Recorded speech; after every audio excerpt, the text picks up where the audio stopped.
بسم اللہ الرحمن الرحیم۔ حضرت صہیب رضی اللہ تعالیٰ عنہ کا اسلام قبول کرنا۔ حضرت صہیب رضی اللہ تعالیٰ عنہ بھی حضرت عمار رضی اللہ تعالیٰ عنہ کے ساتھ مسلمان ہوئے تھے۔ نبی کریم صلی اللہ علیہ وآلہ وسلم حضرت ارقام رضی اللہ تعالیٰ عنہ صحابی کے مکان پر تشریف فرما تھے کہ دونوں حضرات علیحدہ حاضر خدمت ہوئے اور مکان کے دروازے پر دونوں اتفاقیہ اکٹھے ہو گئے۔ ہر ایک نے دوسرے کی غرض معلوم کی تو ایک ہی غرض یعنی اسلام لانا اور حضور صلی اللہ علیہ وآلہ وسلم کے فیض سے مستفید ہونا دونوں کا مقصد تھا۔ اسلام لائے اور اسلام لانے کے بعد جو اس زمانے میں قلیل اور کمزور جماعت کو پیش آتا تھا وہ پیش آیا۔ ہر طرح ستائے گئے، تکلیفیں پہنچائی گئی۔ آخر تنگ آ کر ہجرت کا ارادہ فرمایا تو کافروں کو یہ چیز بھی گوارا نہ تھی کہ یہ لوگ کسی دوسرے ہی جگہ جا کر آرام سے زندگی بسر کر لیں، اس لیے جس کسی کی ہجرت کا حال معلوم ہوتا اس کو پکڑنے کی کوشش کرتے تھے، تکالیف سے نجات نہ پا سکے۔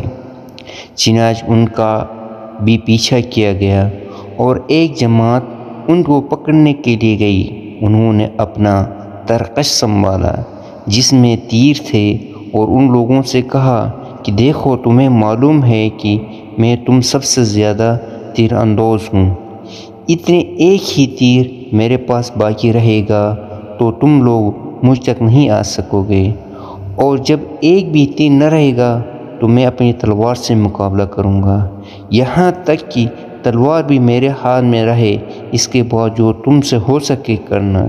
اس لیے اگر تم چاہو تو اپنی جان کے بدلے میں اپنے مال کا پتہ بتلا سکتا ہوں جو کہ میں ہے اور 2 باندیاں بھی ہیں، وہ سب تم لے لو۔ اس پر وہ لوگ راضی ہو گئے اور اپنا مال دے کر جان چھڑائی۔ اس بار میں آیات پاک نازل ہوئی، وَمِنَ النَّاسِ مَن يَشْرِي نَفْسَهُ ابْتِغَاءَ مَرْضَاتِ اللَّهِ وَاللَّهُ رَءُوفٌ بِالْعِبَادِ نازل ہوئی۔ ترجمہ: بعض لوگ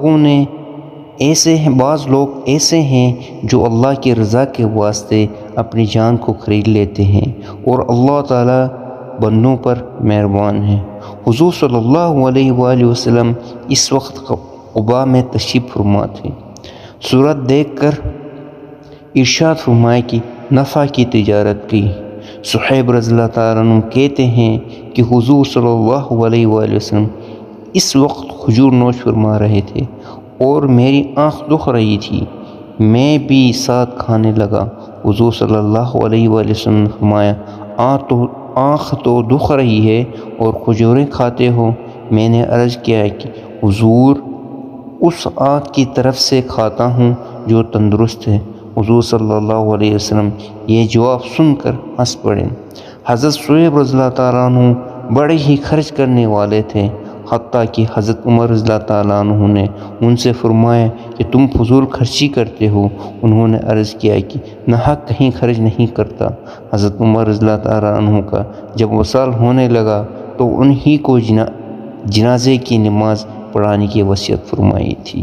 تو میرے بھائیوں اور دوستوں، جو ہمارے صحابہ کرام رضی اللہ تعالیٰ اجمعین نے اسلام کی خاطر قربانی دی ہے، تو ایسے اچھے واقعات کے لیے ہمارا لو پاک چینل لازمی سبسکرائب کر لیجئے گا، بیل آئیکن لازمی دبا لیجئے تاکہ آپ کو ایسی ویڈیو پر وقت مل سکے۔ جزاکم اللہ خیرہ، جزاکم اللہ خیرہ۔ اگر مناسب سمجھتے ہو تو شیئر بھی لازمی کر لیجئے گا۔